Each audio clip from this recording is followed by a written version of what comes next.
But President Trump took action in January, and that was highly criticized. Mark, do you agree with the president's decision to ban travel from China?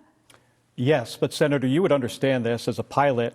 You guys did step one of the emergency procedure, and then you didn't do anything else. And that is a colossal failure. When the president thanked China on behalf of the American people in January, Senator McSally stood up and did nothing. We have 4% of the world's population. We have 21% the deaths from COVID-19, and it's because this administration didn't handle this as a public health issue. They dismissed the scientists. Senator McSally doesn't, I can't think of one occasion where Senator McSally has stood up when the president has made a mistake or the governor has did something that wasn't exactly right.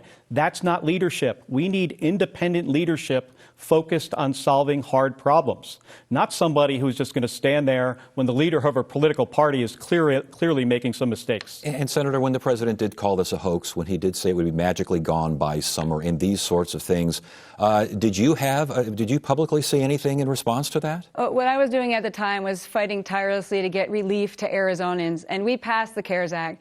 We've got the PPP loans out there that saved 85,000 small businesses in Arizona and 1 million jobs. And again, it's just another example of counterfeit Kelly. He criticized the PPP loan, said it wasn't working, while his company was secretly getting the loan and taking advantage of it. And we passed that relief to stimulus checks and families who were struggling, families in my community, and investing in the treatments and the testing and the cures. Get that relief out the door to have people hang on. And we voted on some additional target relief a few weeks ago. Support to schools, to be able to get kids back to school safely, more support to small businesses. And unfortunately, my opponent says he would have blocked that relief.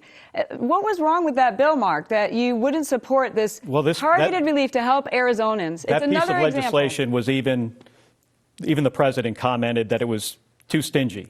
And now we're in a situation where Mitch McConnell sent everybody home, 4 separate vacations since we wound up in this situation without further relief. We have 420,000 Arizonans who have lost their jobs through no fault of their own and now unemployed, and they're trying to get by on $240 of unemployment insurance a week. And Senator McSally went on vacation. That's not leadership. We need independent leadership putting Arizona first, not more of the same from Washington, D.C. We're going to get to Arizona's economy in a minute, but first, let's move on to the Supreme Court. And this first question goes to you, Mr. Kelly. Again, you'll have 90 seconds. President Trump recently nominated Judge Amy Coney Barrett for the Supreme Court. Do you support the Senate moving forward on her nomination or any other nomination in the weeks before the election? I do not. But let me first say that when Justice Ginsburg passed, it was a tough day for our country, for me personally, especially for my wife, Gabby. I mean, she looked up to her as a hero. We're less than 30 days away from an election. This should be given some thoughtful consideration. I think the next president, regardless of who it is, whether it's re-election of President Trump or Vice President Biden winning the presidency and whoever is elected to the Senate, this decision should wait till January. This is a lifetime appointment to the Supreme Court. And to rush it through, I think it's really important to recognize why is this being rushed through right now. And the reason is there's a Supreme Court case in November that's about the Affordable Care Act. And Senator McSally has worked incredibly hard over the last 5 years to eliminate or undermine protections for pre-existing conditions through legislation. That didn't work. She paved the way for this lawsuit that's going to be heard on November 10th, I think. And that lawsuit would take away those protections for 2.8 million Arizonans, potentially. 1 million would probably lose their insurance. The other 1.8, it could start costing a lot more. That's not the leadership we need in Washington, D.C. right now. And you got to wonder why. You know, we'll talk a little bit more about this later, but Senator McSally takes an enormous amount of corporate PAC money into her campaign. When I announced on the first day of my campaign, I announced that I'm not going to take $1 of corporate PAC money. Senator McSally, we'll go for 45 seconds for a rebuttal. Did you vote to take away funding for pre-existing conditions? Of course I didn't, and I hope we have more time to talk about this. I will always protect people with pre-existing conditions, and Democrats and Republicans agree about that. But about the Supreme Court, the Constitution is the guide. And this is not about Amy Coney Barrett, who is an amazing role model, top of her field, the first woman with school-age children who will be on the Supreme Court. Let's be clear. The Constitution says that the president gets to nominate and the Senate gets to confirm. And all 19 times in history, when the party has been the same, they have moved forward with that. But what the left wants, what Counterfeit Kelly wants, is to delay this so that they can get liberal activist judges on the bench. When they don't get their way at the ballot box, they want to take away your freedoms from activist judges who legislate from the bench. We're one vote away from, it's a case called Heller, from losing our individual right to bear arms, our Second Amendment rights. We're one vote away. If you look at actually what happened, this actually took away the ability for those in Nevada to go to church while they could still go to casinos during the lockdowns. Our freedoms are at stake. And Joe Biden won't even release his list of who he would nominate to the Supreme Court. I'd like to know if Mark would call on Joe Biden to release that list. And I'd also like to know, you don't get to pick the timing, Mark. Would you vote for Judge Amy Coney Barrett? Well, we are 30 days away from an election, inside of 30 days, and I trust Arizonans to be able to make a choice as to who their next president is and who they're going to elect to the United States Senate. And to rush through this nomination under these circumstances just doesn't make a lot of sense to me.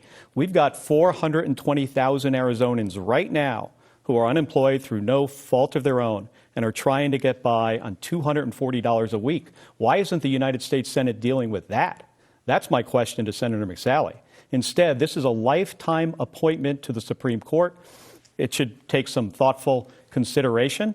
And I think the voters deserve to have a say as to who is going to nominate the next Supreme Court justice to replace Ruth Bader Ginsburg. Mark, this is just another example where you're not answering the question. Another example of trying to say basically nothing to get elected. But you know right well, the winner of this race could be seated right away, as early as November. So you don't get to decide the timing. You just get to decide what your vote is. Would you vote yes or no on Judge Barrett? Well, I said I would vote no. This should wait. Okay. This should wait until so you January, would not confirm when that. we have a new president and a new Senate. We're within 30 days of the election, and Senator McSally wants to rush through a lifetime appointment. And the reason is, it's this case about pre-existing conditions and the Affordable Care Act, which through legislation, even after voting 4 times to undermine or eliminate those protections for pre-existing conditions, that didn't work. So now this is Senator McSally's option to be successful in the project she's been working on for 5 years. We have 2.8 million Arizonans who have a pre-existing health care condition, and some of them could lose their health insurance because of this. Mr. Kelly, if you are in fact elected, because the seat replaces the late John McCain, you could be sworn in as soon as the votes are certified. If you are in the Senate, would you support a filibuster to delay the nomination? Well, this whole thing indicates how broken Washington is. The discussion of the filibuster, an old Senate rule. By the way, I think it's important for everybody to understand that when it came to passing a $1.9 trillion tax cut for the wealthiest Americans and big corporations that Senator McSally voted for in 2017, the Senate was okay to go to 50 votes, so they abolished the filibuster for that. They also abolished the filibuster to try to eliminate the Affordable Care Act and those protections for pre-existing conditions. Senator McSally was okay with that, too. Hey, if this comes up as a discussion, if I'm elected to the United States Senate, I will give it thoughtful consideration, and I'm going to do what's in the best interest of Arizona and our country, not what's in the best interest of one political party or the other. Mr. Kelly, you've been a candidate for more than a year. Many people think that you should already have an answer to that question. Why would you not? Would you be able to hit the ground running on day one if you're still thinking about something Absolutely. like the filibuster? I mean, we don't know if this is going to come up for even a discussion. It might, and if it does, I will give it thoughtful consideration, and I will do what's in the best interest of Arizona and Arizonans and the best interest of our country, and not the Republican Party or the Democrat Party. And I think it's important to note, very important to note, that parties aren't in power for very long, traditionally, right? It goes from one party to the other. And whatever decision is made on this you're going to have to live with it from being on the other side. And I understand that, and I will give this thoughtful consideration in a way that, not what is in the best interest for Democrats, or what's in the best interest for Republicans. What's in the best interest of Arizona? And real quickly, Senator McSally, I think voters want to hear why it is not hypocritical for Republicans to go ahead with this during the last year of a term for President Trump when they blocked the nomination in the last year for President Obama. The Constitution is the guide, and the precedent is that in the 10 times in history, all 29 times in history, an opening happened during an election year. All 29 times the president nominated. But when the parties were different, the 10 times, then they didn't get advice and consent. But when the parties are the same, in those 19 times, they all moved forward. Again, this is about, they want stall tactics in order to get their liberal activist judges on the bench, and they want to pack the court. The fact that Counterfeit Kelly can't even answer the question, would he vote for Chuck Schumer? Of course he'll vote for Chuck Schumer. He's Chuck Schumer's star recruit. He's poured tens of millions of dollars into this race, and he said this week, we're not going to waste this majority if we get it. They're going to abolish the filibuster. He just won't answer honestly to you, Arizona. He's saying one thing here in Arizona, but he just can't because Chuck Schumer is trying to buy this election, and you're going to stop that from happening. I have a question, Mr. Kelly. Who do you need to hear from to form an opinion on the filibuster question? I'll need to hear an opinion from Arizonans. And when I make that decision, I will let Arizonans know. This is something that might not even come up for discussion. And if it does, I'll spend some time thinking about it. And I'll make a decision based on what's right for Arizona. You know, Senator McSally had this, I don't know how many people could even follow what she was talking about, you know, with these votes here. But what's simple about this is Washington is broken. And this highlights how broken it is that we're having these fights over old Senate rules. What we need to be focused on are people's health care. We've got a lot of individuals and families that have lost their health care due to this pandemic. The economy. These are the issues that Arizonans care about, not a rule in the United States Senate. Senator McSally, let's move on back to the subject of China. Because China, obviously, many national security officials, current and former, consider it to be our most important adversary at this point. How would you go about the relationship with China? And in some ways, has the president made light of it to some extent by mentioning the Chinese flu? How seriously has he done things? And do you credit the administration for holding China in check? Well, China is our biggest geopolitical threat. I've been involved in national security my entire adult life, and we've seen the rise of China.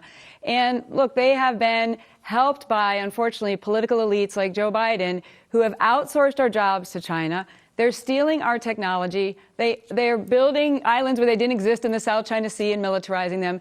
But ultimately, Americans are now awakened because they unleashed this virus on the world. And then we realize that we're relying on our PPE for China. We're relying on pharmaceuticals and other things. So I'm standing up to China to hold them accountable, to bring things back home so they're made in America again. But let me tell you a story. Again, I started in 2003. While he was active duty, Mr. Kelly went over on this Chinese Communist government-funded trip, 2003, 2004, 2005, said it was the most meaningful thing in his life other than going to space.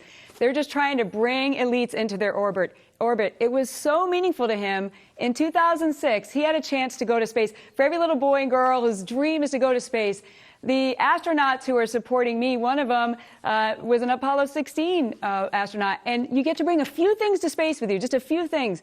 And he brought an American flag, this other astronaut, and a flag of Arizona, or a flag of his state. But what Mark Kelly decided to bring to space was the banner, the Chinese Communist banner from this forum, this junket that was paid for by China, of all the things that he could have brought to space. He later on retired and then recruited Tencent, a company close to the Chinese government, to invest in a company that he co-founded. And later he was over there peddling a pyramid scheme of vitamins with a motorcycle with a Chinese flag on it. So I'm standing up to China while my opponent is doing business with China. And this is the biggest threat we have going forward. We need someone who's going to be strong on China, not doing business with them. Mr. Kelly, respond to those accusations about your China relationships and then broaden it out for how you deal with China. Well, Senator McSally just started making China an issue this election cycle when Mitch McConnell allies physically handed her a memo and says, this is the issue in your election. You know, go for it. Hey, I'm a veteran. I served the United States Navy for 25 years.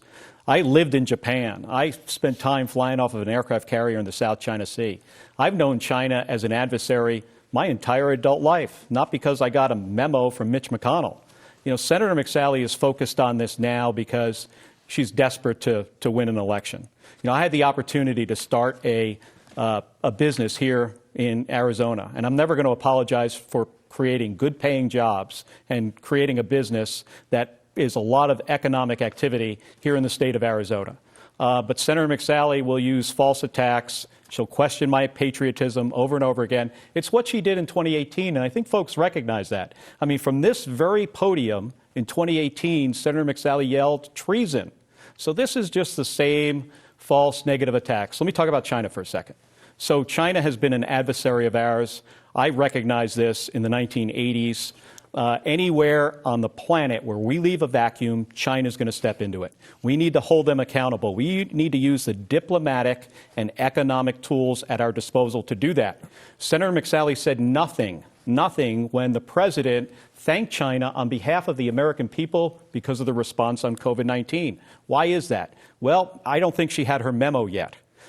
So this is just a political issue. Senator McSally is using false, negative attacks, trying to attack my patriotism again. And, you know, I think Arizonans are tired of it.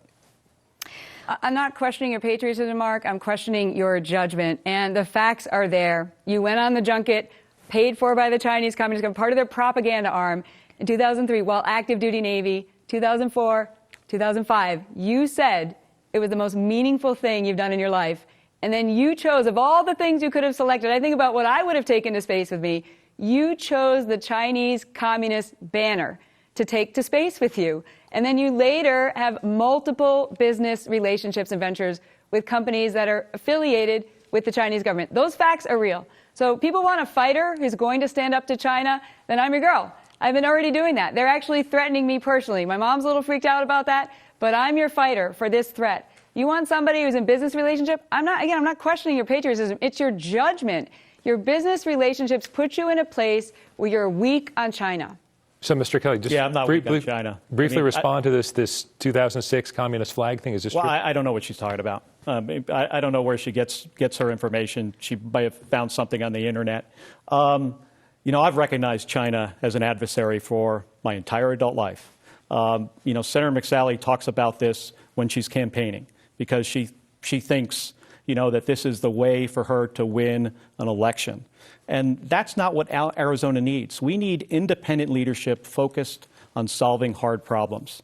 I mean, I had to deal with the Chinese when I was in space on my third space shuttle mission when I was a commander, and they blow up a satellite in low Earth orbit. I mean, I had a geopolitical major issue that was directly related to aggression by China as they were testing a missile. I mean, I've known this stuff for a long time. But Senator McSally just likes to lob false political attacks, you know, and question her opponent's patriotism. We've seen it before. Let's shift now to healthcare. Mr. Kelly, you support the creation of a government-run health insurance option for the public.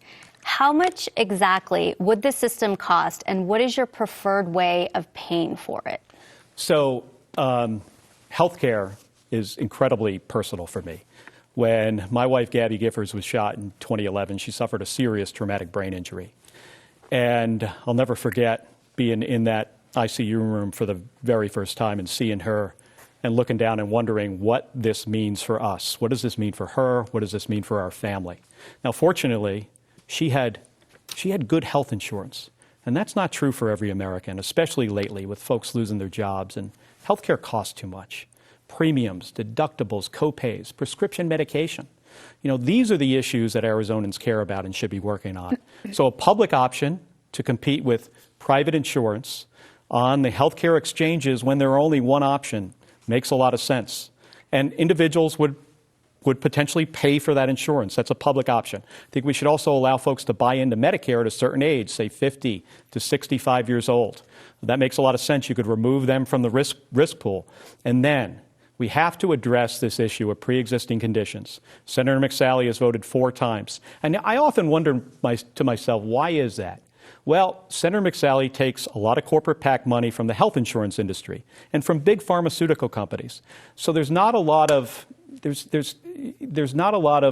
desire to make changes in our healthcare system that'll help Arizonans when you're doing something that is not helping those corporations. Well, who ends up paying for this public option? Do we just add to the national debt? Is there some other mechanism? Well, at some point, right? In this case, when you provide a public option to compete with private insurance, the person buying the insurance through the public option would be paying for that insurance.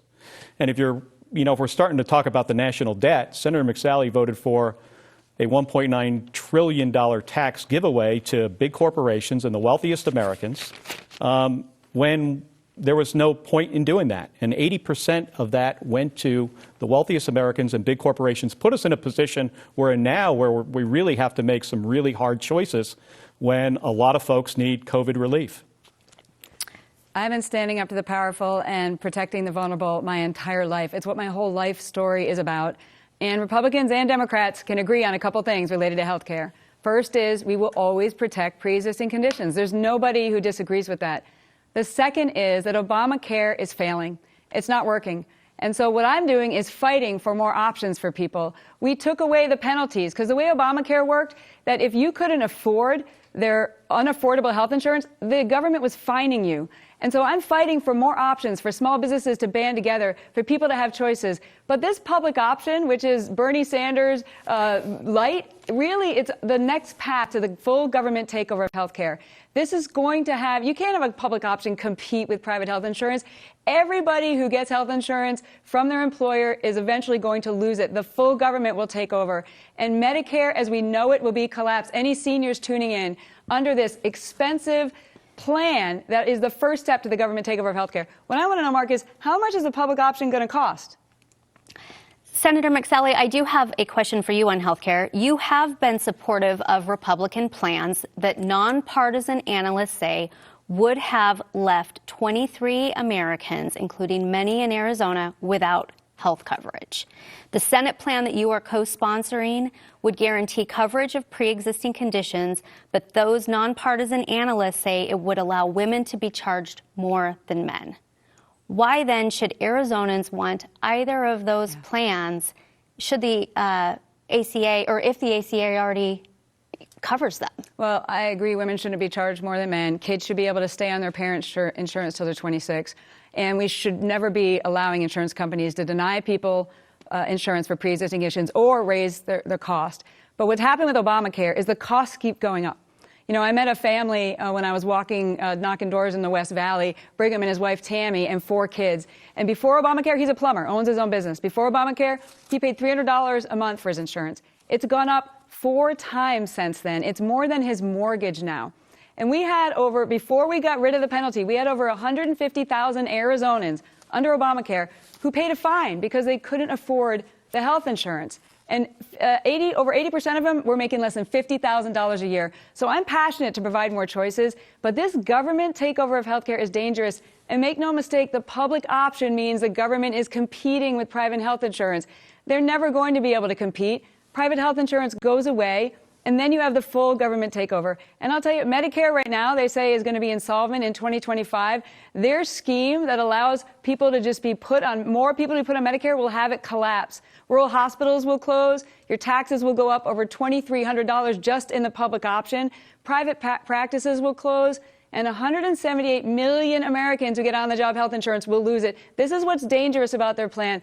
I'm fighting for more options for people. Buy insurance across state lines. Allow small businesses to band together so they have more choice.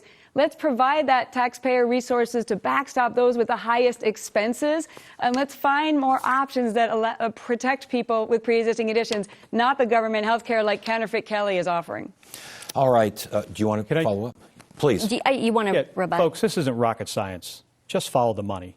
Senator McSally took a ton of money from health insurance companies and voted to eliminate protections for pre-existing conditions. She took a ton of money from pharmaceutical companies and voted to increase the cost of prescription drugs for seniors. She took millions of dollars from corporate PACs and gave companies billions of dollars of tax giveaways.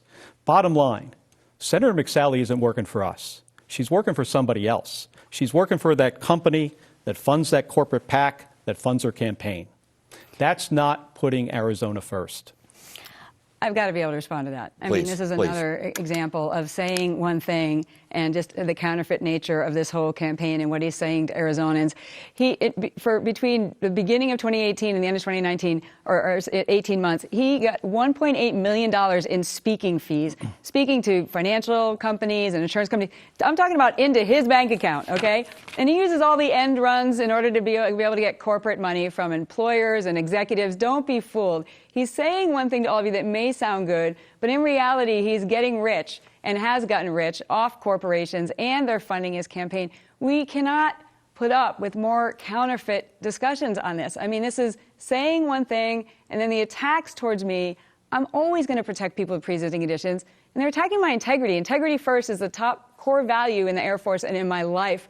And I've been standing up to the powerful and protecting the vulnerable my whole life, and I'm going to keep doing it as your fighter in the Senate. On this issue of pre-existing conditions, people in Arizona are very concerned about this. Healthcare consistently is a top issue in this race. Why should Arizonans trust you on this issue? Because I'm telling you, I'm committed to protecting people with pre-existing conditions, and I have repeatedly voted to include last week to protect people with pre-existing conditions. But there's people in Arizona with pre-existing conditions right now who are being failed by Obamacare. What about them? So I'm rolling up my sleeves. Some politicians sit back and they don't want to solve hard problems. I'm rolling up my sleeve to fight for them. The entrepreneur who's going uncovered right now, who I met in Tucson, the franchise owner, Hispanic franchise owner, had to give up his businesses and work for a big business because he got diagnosed with diabetes. So we've got to fix this. And we've got to protect people with pre-existing conditions. These are scare tactics. And I'm also going to continue to fight to stop the government takeover of healthcare. These guys agree Obamacare is failing. I wish the media would at least acknowledge that. But what they want is going to be dangerous to Medicare and those who get on-the-job health insurance. Mr. Kelly, do you agree that Senator McSally always protects those with pre-existing conditions? Well, of course not. And Arizonans already know they can't trust Senator McSally when it comes to health care. She's voted on 4 separate occasions to undermine or eliminate those protections. I was with this mom, Stacy, recently, and her daughter's named Zoe, and she had a terrible heart condition that she was born with and had to have multiple surgeries. And she reached a lifetime cap when she was not even into her teens on what her health care has cost. And they were always concerned that because of her pre-existing condition as an adult, she wouldn't be able to get health care coverage. But then the Affordable Care Act came around, and it changed their lives. Senator McSally is trying to take away those protections from 2.8 million Arizonans. She's done it on 4 separate occasions. She paved the way for a lawsuit that's at the Supreme Court. The case is going to be heard on November 10th. That's not independent leadership. We need independent leadership that's going to put Arizona first, that's not going to put a big corporate PAC or a healthcare company or a big pharmaceutical company first. All right. Look, these scare tactics, these votes he's talking about, Arizonans, it's because I said I was against Obamacare. Because I hear too many stories of where Obamacare is failing people, and they have pre-existing conditions, and they can't get access to affordable health insurance. So I'm fighting to start the process to find more options for you. And a lot of politicians just sit back and vote no because they're afraid of just these scare tactics from Counterfeit Kelly. Instead of him being honest about what their plan will do, the public option will end Medicare as we know it, will take away your private health insurance for 178 million people, and raise your taxes. It's dangerous. I'm going to fight against it. But know that these votes and this scare tactic, it's a lie. It's because I'm passionate about fixing the healthcare system that's broken right now. Mr. Kelly, quick rebuttal, please. Yeah, those protections, by the way, that 2.8 million Arizonans have, well, all 7.5 million of us were saved by John McCain in a vote in the United States Senate. He saved the Affordable Care Act, so he saved those protections that Senator McSally spent years trying to undo. Okay, we need to move on here. Senator, you have consistently supported President Trump. You supported the administration's policy. You voted policies, I should say, and you have voted not to convict on impeachment. Are you proud of your support for President Trump? Well, I'm proud that I'm fighting for Arizonans on things like cutting your taxes. We passed the Tax Cuts and Jobs Act, And on average, Arizona middle-class families had their taxes cut by $2,000. We had such a strong economy before this first-in-a-century pandemic hit. And so we fought to cut your taxes. We fought to rebuild our military after the Obama-Biden administration decimated our military. 25% cuts when deployments were going up. We had a hollow force. Voted to secure our border. Border security is national security, and that means something here in Arizona. We see the cartel activity.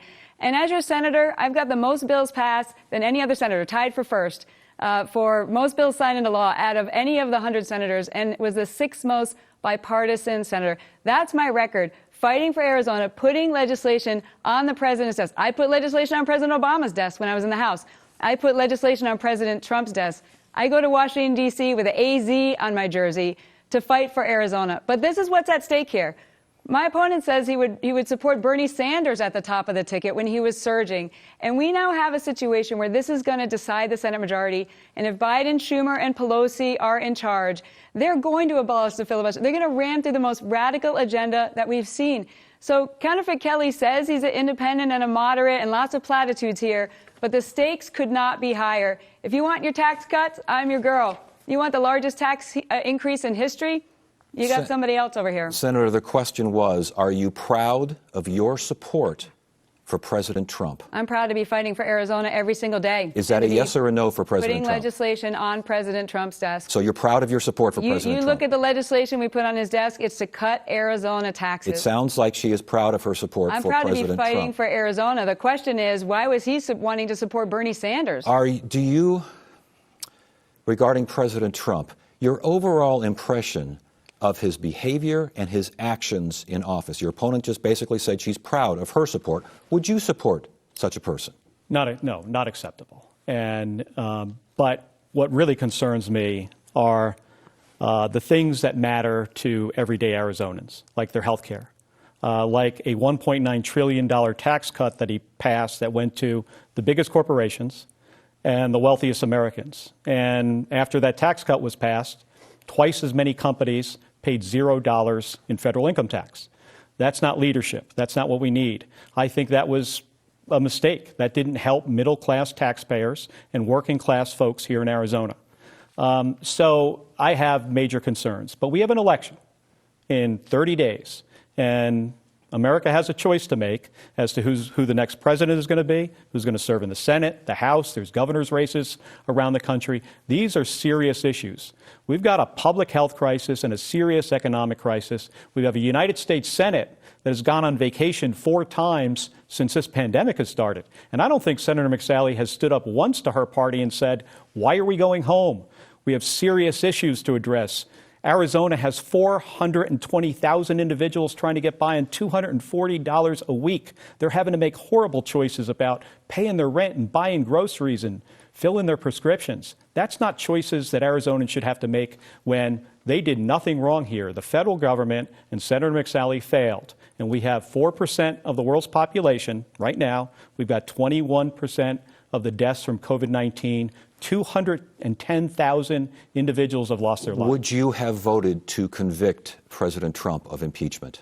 Well, first I wanted to see, testimony from the White House, witnesses. That would have been a good starting point. But based on the information I had, yes. And Senator McSally, real quickly on your end, would you have wanted to serve under someone like a Donald Trump when you were in the military? Well, again, I'm proud to be working with the president to rebuild our military. Under Obama and Biden, they cut our military to the bone. We had a readiness crisis like we haven't seen in so many years since, really, Jimmy Carter. And now we're giving them everything they need to fight tonight. But if you look at what Biden, Schumer, and Pelosi will do if they're in charge, they're going to cut our military to pay for their schemes. But talking about taxes, I do want to go back to this. I released my taxes today so that I'm transparent, so that people can see what kind of money I've made, how I made it, and what I paid in taxes and deductions and gave to charity. I'm calling on my opponent to also release his taxes so Arizonans can see where he's made his money over the last 5 years and where that all came from. I mean, this is just basic transparency. And I'll tell you, the tax cuts that I'm very proud of, because a family of 4 in Arizona, they make $60,000 before they pay their first dollar in taxes. This was meaningful to Arizonans. And Senator, the question remains, would you have liked to have served under someone like a Donald Trump when you were in the military? Someone who is giving our military everything they need to fight tonight. We've had 75% of our Army units who couldn't deploy under Obama and Biden. So the answer is yes. Giving us what we need so that we are not looking into museums for parts for airplanes, so that we can ensure that we can fight against our enemies. We gave them the largest pay raise in 10 years. We're investing in capabilities to take on China. This is so important that we continue to support our military, and I've been working with President Trump to rebuild them. All right. Thank you, candidates. We're now going to take a short break here, and we will get right back to the debate, and we'll do so in just a few minutes.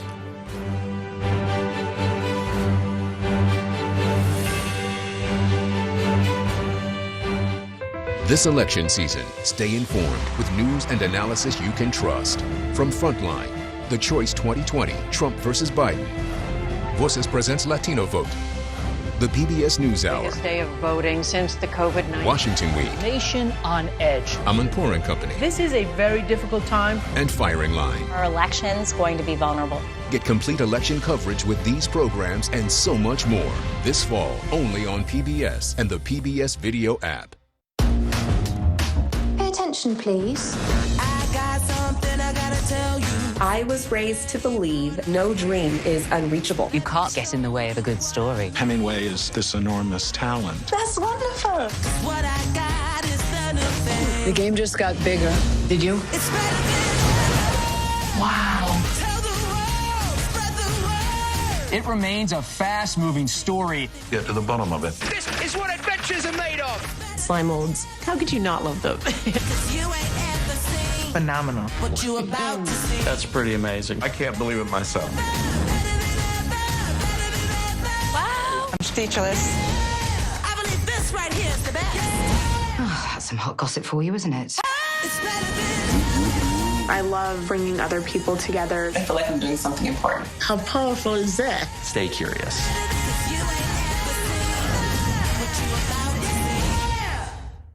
I grew up waiting for the nights during the week when Nova would be on because I was so deeply interested in science. We haven't seen anything like this before. And it was inspiring for me as a young person to be able to learn about it in the masterful way that Nova presents it, and with Ken Burns. And I learned so much about the Civil War, not only the facts of the war, but the feel of the war.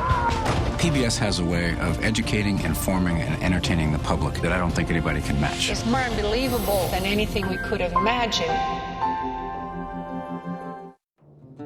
I think he was a terrific father, sometimes. I think that he was a loving husband, sometimes. I think he was like so many people, except this enormous talent. Hemingway is very complicated. I hate the myth of Hemingway. It obscures the man.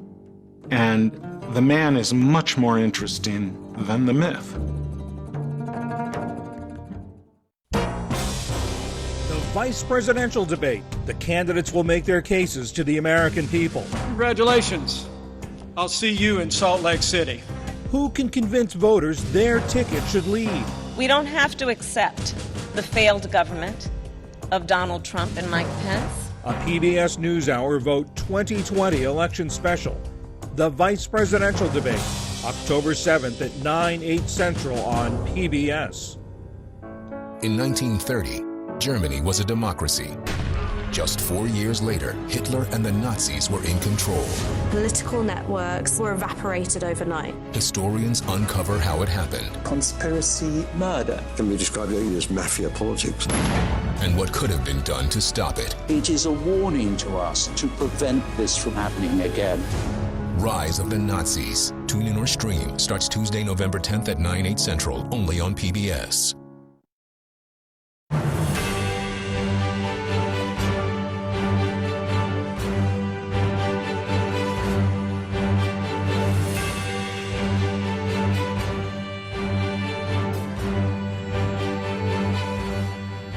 And we are back for the debate between the two candidates running for U.S. Senate in Arizona, incumbent Republican Senator Martha McSally and Democratic challenger Mark Kelly.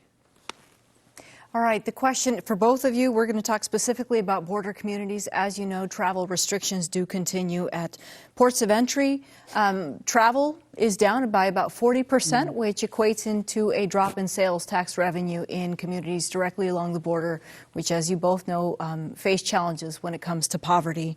What sort of plan do you have to give those communities extra support as we come out of the pandemic? Senator McSally, we'll begin with you.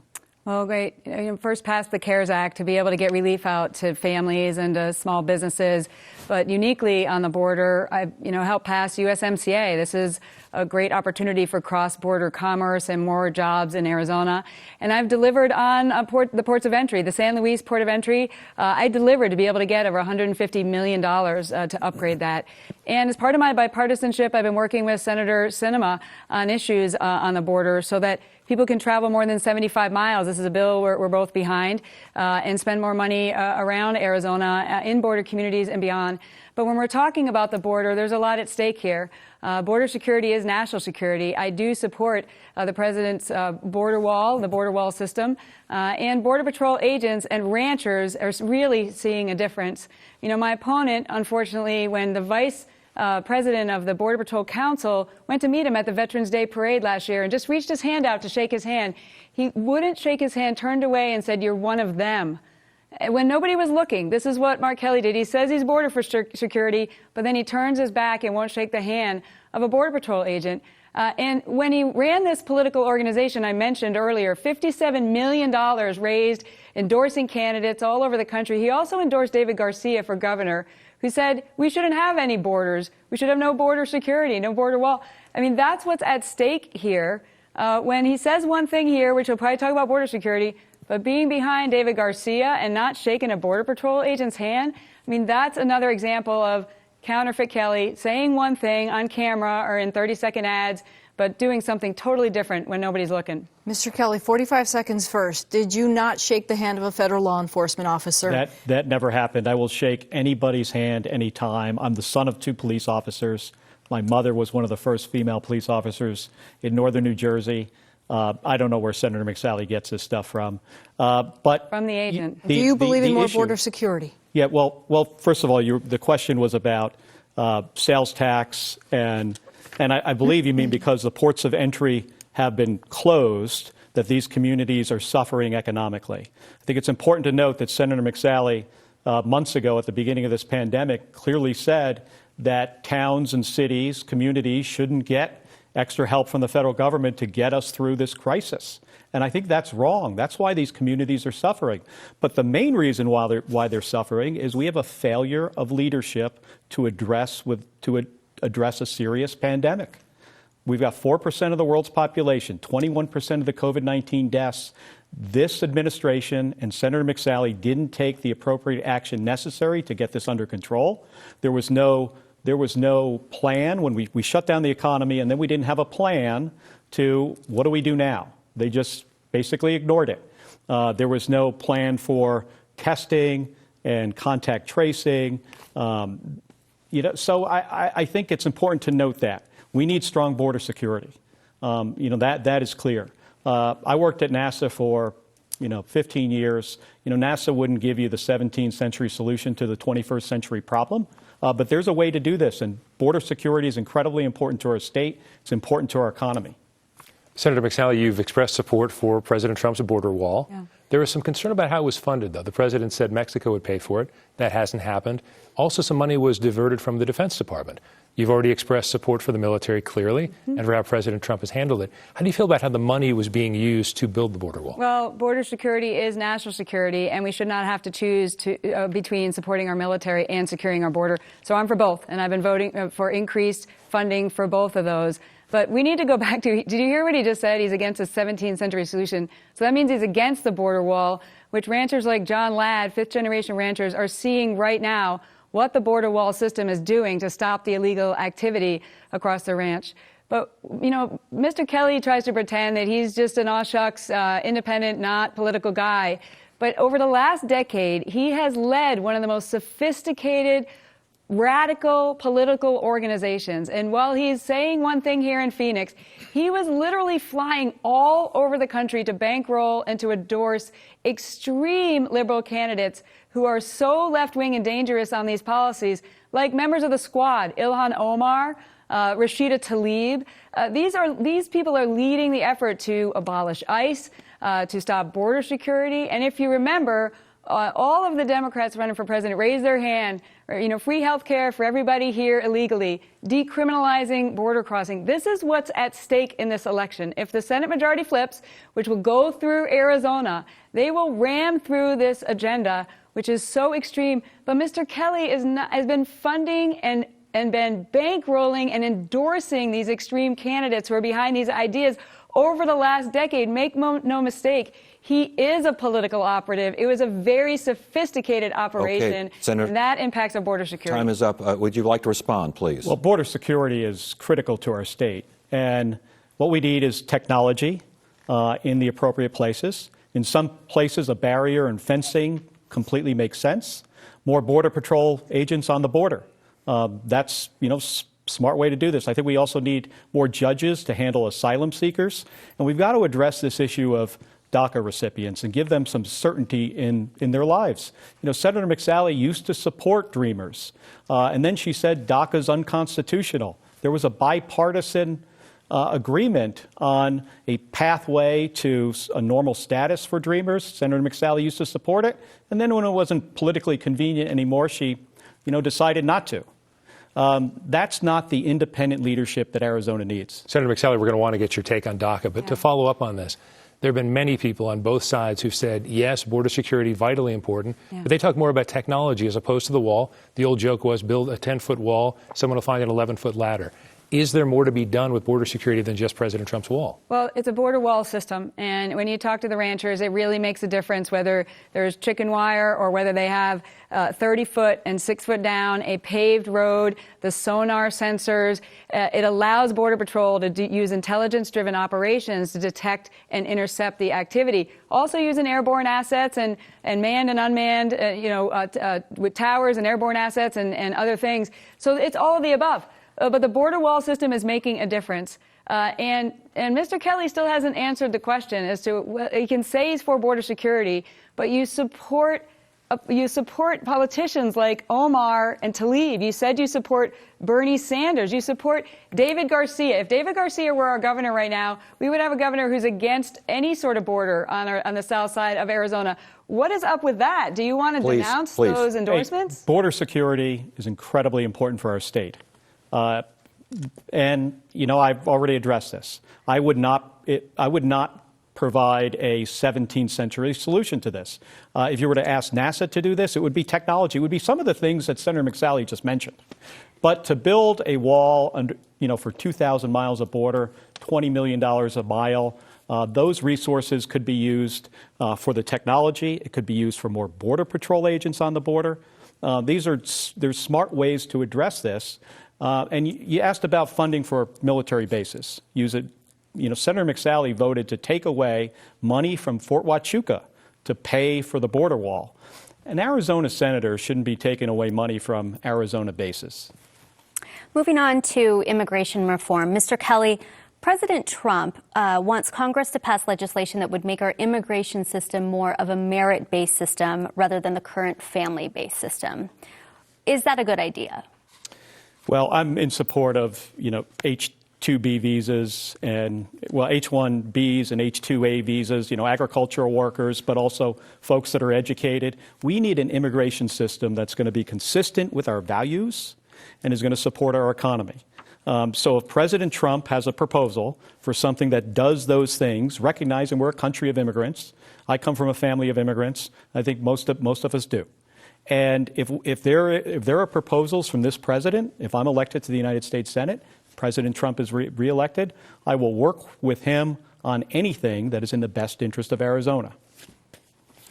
Senator McSally, do you favor immigration reform that includes a way for young dreamers brought to this country as children to become legal, permanent citizens? Well, my heart goes out to these young people who were brought here as children of no fault of their own. They know no other country but America. And I have been leading on solutions to provide a legal path for DACA recipients. But we cannot just address that issue. We've got to address the root issues as well of why we're in this situation in the first place. That's why it's so important for us to continue to secure our border, complete the border wall system, provide our Border Patrol agents, who I have their backs. You won't shake their hand, but I have their backs. Provide them everything they need to keep us safe. And as we move forward, we've got to close these loopholes because we see where the cartels see if they can just traffic families, traffic children on this dangerous journey. They're going to be able to use those loopholes. We've got to close those loopholes to ensure that families can stay together, but ensure that we have a legal immigration system. People come through that front door. So I've been leading on this issue in the House. I've been leading on it in the Senate. But it includes, we've got to have that border security. We've got to close those loopholes so we don't find ourselves in the very same situation with another DACA-like group of young people in another 5, 10, or 15 years. Mr. Kelly, should DACA be contingent on other aspects of border security? So border security is incredibly important. You know, we need it, but we have 28,000, mostly young people in the state of Arizona who I look at as American as my own 2 kids. And I think they should have a pathway to citizenship right now. That's something Senator McSally used to kind of support. She was in favor of a DACA program. Now she says it's unconstitutional. So I don't think it's contingent on anything. Okay, standalone issue for you. Standalone. Standalone for you? I believe we've got to pair it. Again, I've been leading on this issue, trying to provide a path forward for these young people. But we've got to address the root causes of why we're in this situation in the first place. Because all it will do, like we've seen in the past, is incentivize more illegal activity. And again, my opponent, Mr. Kelly, Mr. Counterfeit Kelly, he hasn't explained why he supported David Garcia to be the governor of Arizona, why he said he would support Bernie Sanders, why he bankrolled Rashida Tlaib, who has some of the most dangerous ideas on abolishing ICE and sanctuary cities, as well as Ilhan Omar in Minneapolis, and many others who are from the radical left element of the Democrats. Keep in mind, $57 million that he raised from some of the most extreme left-wing people in the country in order to then endorse and bankroll these individuals who are now in office with these ideas that are dangerous for Arizona. So just to be clear for the people who are watching at home and don't know what group you're talking about or these endorsements, can you please be specific about the group and the endorsements? Well, I think he knows. Again, it's a very radical political organization that's raised $57 million. And then, again, he's been a political operative for a decade. At the state legislature, at the governors, those running for House and those running for Senate, some of the most extreme left-wing candidates in our country running for office, bankrolling them, endorsing them. Look at the photo. He's got his arm around Omar in Minneapolis. What are you doing in Minneapolis hugging Omar? Mr. Kelly, these endorsements. So the organization that Senator McSally is referring to is named after my wife, Gabby Giffords. It's named Giffords. Gabby was injured, shot in the head in 2011. The issue of gun violence is personal for Gabby and me. And I'll never forget, what she went through for that year and a half in the hospital for 6 months, a year of significant rehab. Today, she still does physical therapy and speech therapy. It's an incredible challenge. So we formed an organization to try to make communities and help communities become safer, safer from gun violence. I'm a supporter of the Second Amendment. I'm a gun owner. Our rights and traditions are so important. The Second Amendment is so important. But we can never let a bunch of kids in the classroom, get killed and think there's nothing we can do about it. Common sense things like background checks for all gun sales, red flag laws. These are common sense things that most Arizonans support. Apparently, Senator McSally does not. Senator McSally, the president has reportedly, by way of the Wall Street Journal, the Atlantic Monthly, CNN, Fox News, all reporting that he referred to members of the military as, quote, losers and suckers. You are a military veteran. Your thoughts on this? Well, I'm not going to comment on anonymous sources, but what I can tell you is I'm proud to have been able to serve in the military, and we're working to rebuild our military after Obama and Biden decimated our military, giving our troops everything they need in order to fight tonight. I mean, we had our units where they they were not ready to go. They were decimated in a readiness crisis. We had more people dying in training accidents than they were in combat in the end years of Obama and Biden. So I'm working with President Trump to rebuild our military, to save the A-10, by the way, something I did when President Obama tried to cut it, then President Trump tried to cut it, and I just saved it again. This is critical for Tucson and Davis-Monthan, and the troops are on the ground. So I'm always going to have the military's back. But what's at stake here, should we lose the White House, the Senate, and the House, which comes through Arizona, this race will decide the Senate majority.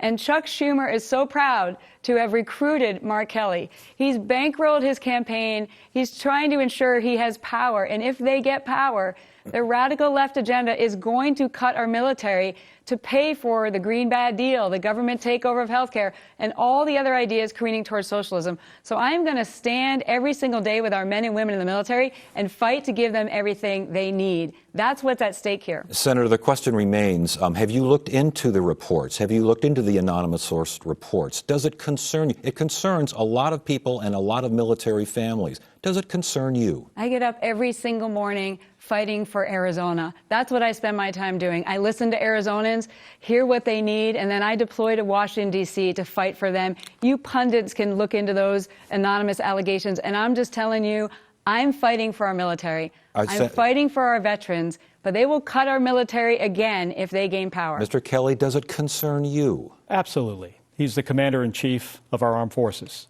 And to say that about deceased veterans who died on the battlefield, calling them losers and suckers.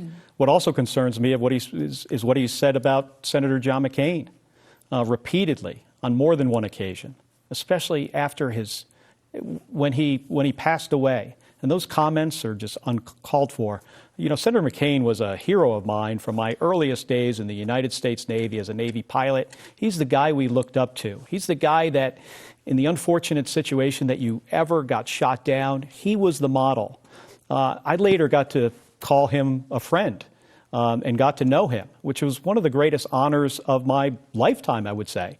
And to hear Senator McSally not stick up for Senator John McCain when the President of the United States is attacking him repeatedly, even after he passed away. And as a veteran, I find it incredibly hard to understand that on not one occasion would Senator McSally come to Senator McCain's defense. Did you not stick up for Senator McCain? I absolutely have. It's been reported many times. I've publicly and privately, repeatedly talked to President Trump and asked him to stop attacking John McCain. Quite frankly, it pisses me off when he does it. It's been an honor to even work with Senator John McCain. I never would have imagined. I learned about him when I was a cadet in the military, about what he endured as a POW, and to be able to work with him to save the A-10 and support our military, and now be able to serve in his seat. And so I've repeatedly said, stop doing that. Let's let him rest in peace. But one thing about Senator McCain we knew here in Arizona, whether you agreed with him or you disagreed with him, we always knew where he stood. And this is another example, Mark, where you're trying to invoke him, but you can't even take simple positions on whether you're going to support your recruiter and investor, Chuck Schumer, whether you're going to abolish the filibuster, whether you support packing the Supreme Court, where you say one thing, a bunch of platitudes, but you can't even tell Arizonans where you stand. Thank you, Senator.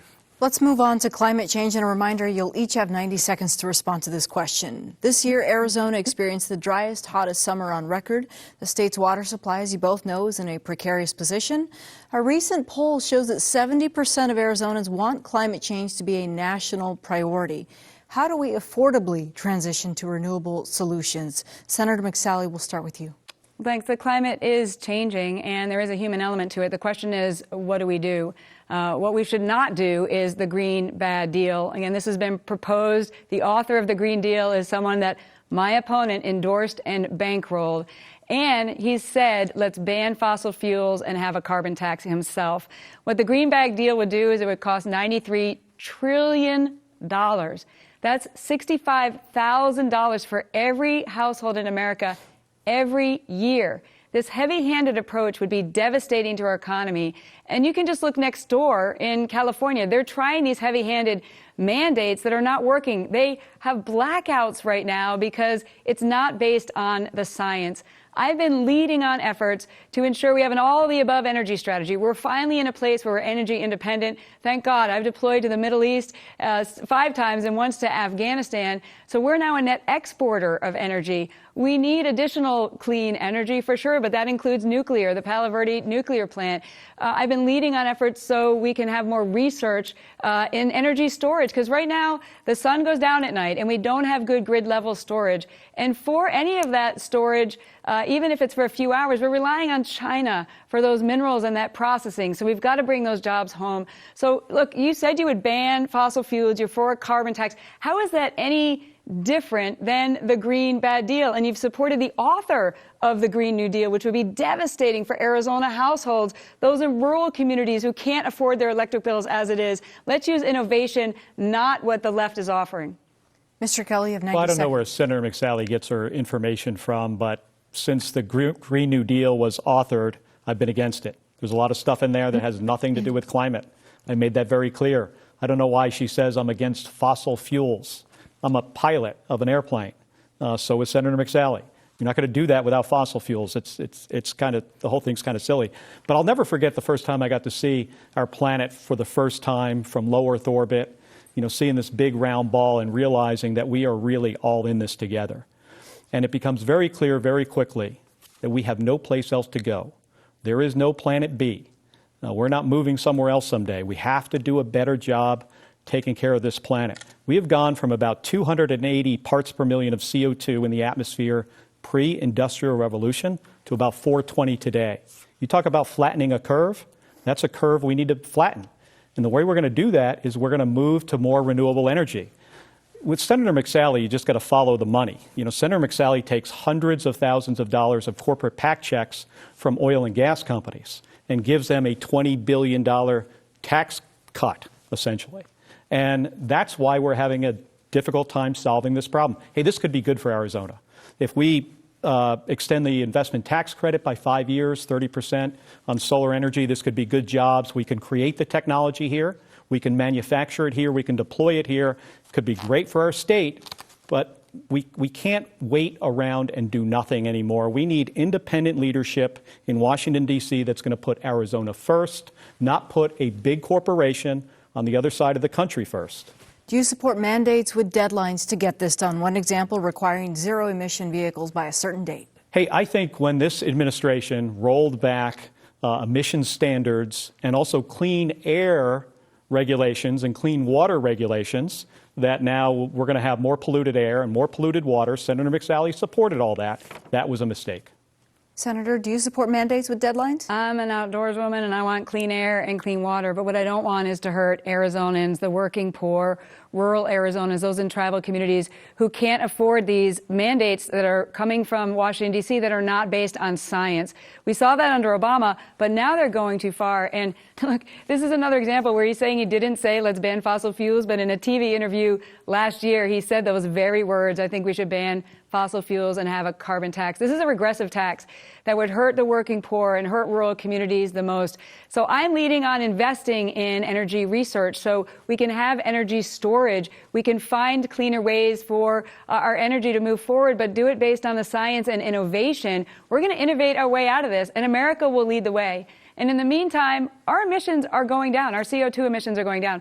China, the big polluter, who he's doing business with, their emissions are going up. So let's innovate our way out, not ban fossil fuels like Counterfeit Kelly wants to do. I don't know where Senator McSally gets her information from, but there is no circumstance where I ever said to ban fossil fuels. So at this point, she's just making stuff up. Mr. Kelly, different sort of climate question. It's the climate in our cities, frankly. In the wake of the killing of George Floyd in May, we saw rallies, we saw protests. President Trump, in some cases, referred to them as violent. We've seen, is there a discussion of who's on the right, who's on the left, who's causing these problems? The fact is, if you were to be in the Senate, that could be a federal responsibility in terms of funding for our cities, funding for police forces. Where do you stand on that in terms of helping our cities deal with some of this, whether it's social injustice, racial injustice, or just police relations with communities? Well, the promise of our country shouldn't be that your race determines what kind of education you get, what kind of health care you can get, success in life, or how an interaction with the police is going to turn out. And we need some reform in policing. Both of my parents were cops. So I understand it is incredibly difficult jobs. Police officers need the resources to do a very hard job. I am 100% behind that. And it's a difficult job. I recognize that. But there are necessary reforms needed in policing. But the protests that we have seen across the country, there is no place for that. I fought to defend our Constitution, our First Amendment, the right for people to peacefully protest. But what we've seen over the last months is beyond that, and it needs to end. And cities and communities need the resources to deal with this in an effective way. And then we've got to, there's some common sense things we can do to keep mostly African American men safer in these encounters when they're encountering police. More accountability, independent investigations and oversight, body cameras, consent decrees, which is the Department of Justice overseeing police departments when they need to make some changes. This issue of qualified immunity. These are common sense things that can be done to reform policing. I think it's necessary, but the violence we see in our communities has to end. The federal government should be helping with some resources where it makes sense and where governors need that. Senator, what reforms would you like to see on that? Well, we got to rout out racism in any form, whether it's in any institution or in anyone's hearts. And there's only one candidate up here who has had to apologize for a racist slur, and it's not me. And if you watch the murder of George Floyd, it was despicable, not just the officer who killed him, but those who stood by and allowed it to happen. And so we moved forward some common sense police reform. Tim Scott's bill, it was about 70% of what the Democrats were asking for. It was good reforms in order to address some of these issues and give more funding to police. I back the blue. I've gotten the endorsement of the Arizona Police Association. What's happening right now in our cities, the violence is despicable, and you see many on the left who are just standing by and doing nothing. Again, I'd ask my opponent whether he wants to take back the endorsement that he gave to Ilhan Omar, who in Minneapolis was leading the effort to defund the police.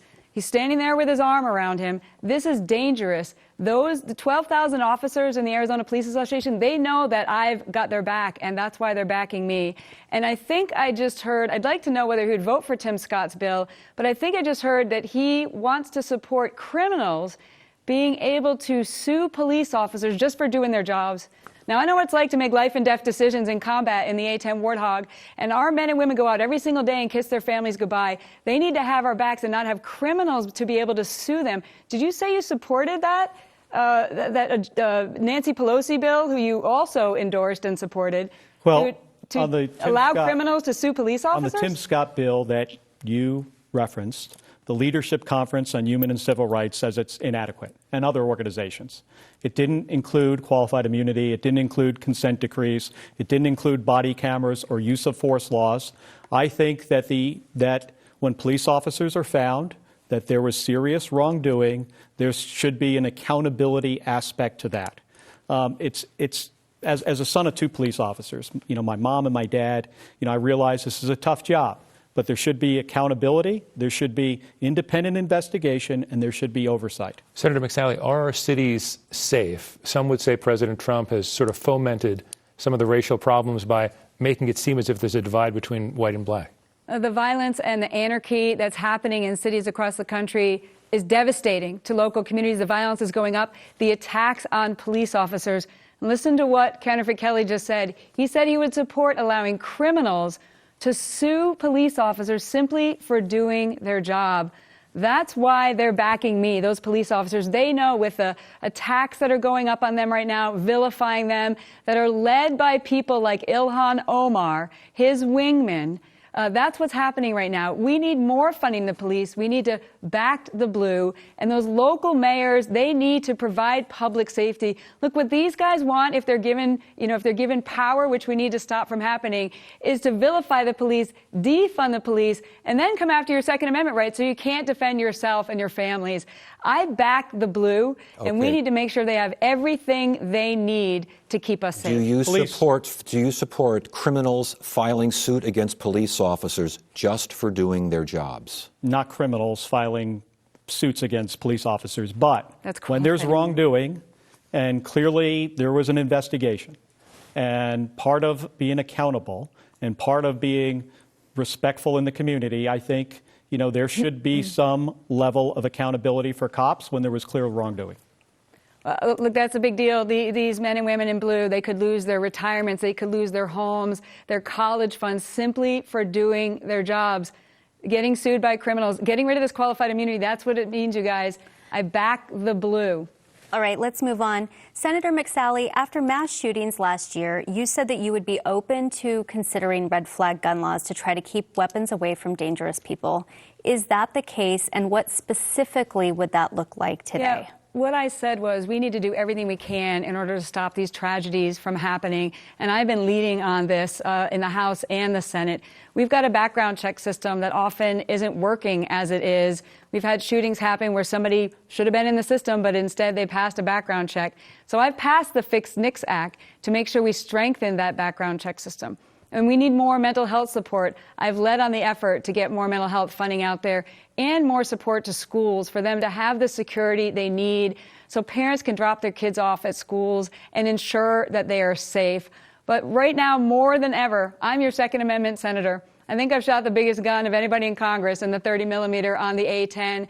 And our constitutional rights are at risk right now. And, Counterfeit Kelly can say, I've got some guns, but make no mistake, the agenda of the people he has supported, to include people like Beto O'Rourke and others, they're coming after our Second Amendment rights right now. Law-abiding citizens deserve to keep their ability to defend their family and defend their own lives. And that's what's at stake right now. We're one judge away for us losing our Second Amendment rights, and their legislative agenda will be coming after them as well. So we can do things like I've led on in order to protect communities, but we must protect the Second Amendment. So again, last year you said you were open to considering red flag gun laws. Is that still the case? You're misstating the conversations we were having with the White House. We need to make sure that if somebody has been adjudicated to be mentally ill by a judge, that they're in the NICS system. That's what the law is right now. And many states don't put that information in the NICS system, so people end up passing a background check anyway. We've got to have due process for people. We've got to ensure that their constitutional rights are never taken away unless they have gone through that due process. And the laws are on the books. If you're a felon or a domestic abuser or you've been adjudicated to be mentally ill, I support the Second Amendment. We need to do everything we can, obviously, to keep communities safe. But you all, the people he's supporting, they want to defund the police, and then they want to take away your Second Amendment rights so you can't defend your family. I'm against that. Just to be clear, I did not misspeak. We've had multiple conversations at the Arizona Republic with your office, so I just want to be clear on that. We've written quite a bit about that. Mr. Kelly, a lot of Americans first heard of you as the voice of gun control in this nation. Here you are running for the U.S. Senate, and you haven't raised the issue of gun safety or gun control much over the last year and a half that you've been in this race. Why not?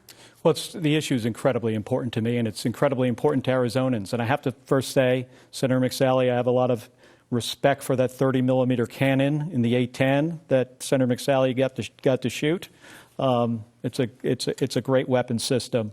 I'm a supporter of the Second Amendment. I have been my whole life. I remember when my dad gave me my first firearm. I was in Beeville, Texas, going through flight school, just got my wings, and he bought me a 9 millimeter Glock. And that's the gun that I flew in combat with in the first Gulf War. It's one of my most prized possessions. And I have a lot of firearms. But I don't think that we should ever get to the point where we think a bunch of kids getting killed in a classroom is just normal. Some stronger gun laws is not inconsistent with our Second Amendment rights. We can respect our rights and traditions on gun ownership under the Second Amendment, and we can have stronger communities. That includes things like, Yvonne, like you mentioned, red flag laws, background checks for all gun sales. Senator McSally in the past has said background checks are unconstitutional. Well, most guns are sold with a background check right now, but there's these giant loopholes that you can drive a truck through. And here in Arizona, a majority of Arizonans support background checks for all gun sales and red flag laws and a couple other things. These are common sense things that'll keep communities safe, and at the same time, we can respect our Second Amendment rights. Why haven't you talked more about your viewpoints on this on the campaign trail? Well, I generally talk about what folks ask me about. And they often ask about their health care, prescription drugs. I mean, the price of prescription medication. I met this mom, recently named Ophelia, and she was having to make these horrible decisions about whether she fills her son's prescription, her prescription, or buys groceries for the week. These are horrible choices that Arizonans currently have to make. These are the issues that folks care about. Not getting COVID-19 relief. We have so many Arizonans, so many members of our community that are really struggling. Food banks are maxed out. Folks are having to make these horrible choices, and the United States Senate went home. That's not leadership for Arizona. Real quickly, are you against background checks for all gun sales? Well, I'm for the Second Amendment, and here's just another example where my opponent says, I've got a gun, and I'm not talking. The reason he's not talking about it is because Arizonans care about their Second Amendment constitutional rights. And should he get elected, this will switch the Senate majority, and they will be able to ram through the most radical anti-Second Amendment agenda. And he's been leading the charge over the last 10 years, supporting the most extreme left-wing elements of his party, the Frankenstein he created. Senator, we're now leading the effort to take away our Second Amendment rights. I'm not going to let that happen. We only have 30 seconds left. Yeah. Are you against background checks for all gun sales? I have been strengthening the background check system that we have.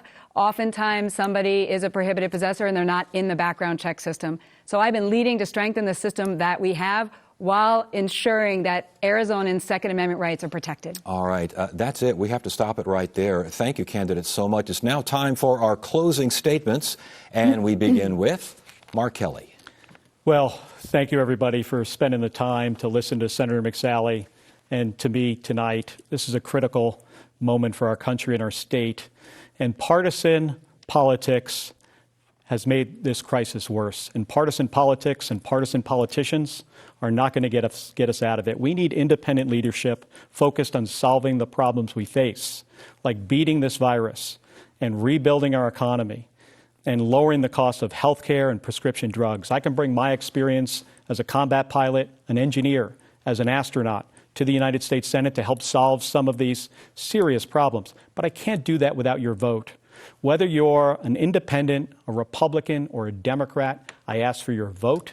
These are serious challenges that we face. By working together as a team, we can solve these serious problems. Thank you, everybody. And for the final closing statement, we turn now to Senator Martha McSally. Arizonans, you'll start voting tomorrow, and this is such a consequential decision. It will decide the Senate majority. It will decide the direction of our country.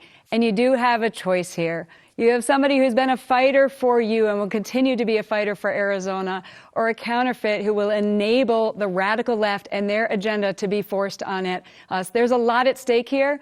I'm humbly asking for your vote.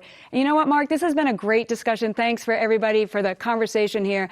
I think Arizonans really prefer this probably to 30-second slick TV ads. So why don't we do this 3 more times in the next few weeks? We could go to Green Valley, we could go to Yuma, we could go to Prescott. I'm sure the local media would support, holding these debates. Will you agree right now? Let's do 3 more of these around Arizona, because Arizonans really deserve to have this conversation candidate to candidate about what's at stake. I'm really looking forward to next week, I think, on Univision. Will you agree to 3 more? That'll be an interesting conversation. Thank you. All right. Well, that kind of proves my point, Arizona. All right. That is it for this election 2020 debate for the U.S. Senate, brought to you by Arizona Citizens Clean Elections Commission, Arizona PBS, the Arizona Republic, KJAZ Radio, and Arizona Public Media. And if you'd like to hear more about the debate, including analysis from the 4 of us, please join us immediately after on one of our live streams. The post-debate analysis show will be carried on ArizonaCentral.com, azpm.org, kjzz.org, and azpbs.org. And we hope you join us for future debates, including the debate for Congressional District 1 on Thursday night and the debate for the Maricopa County Sheriff's Office on Friday. And thanks to the candidates for their participation, and thank you for joining us as well. You have a great evening.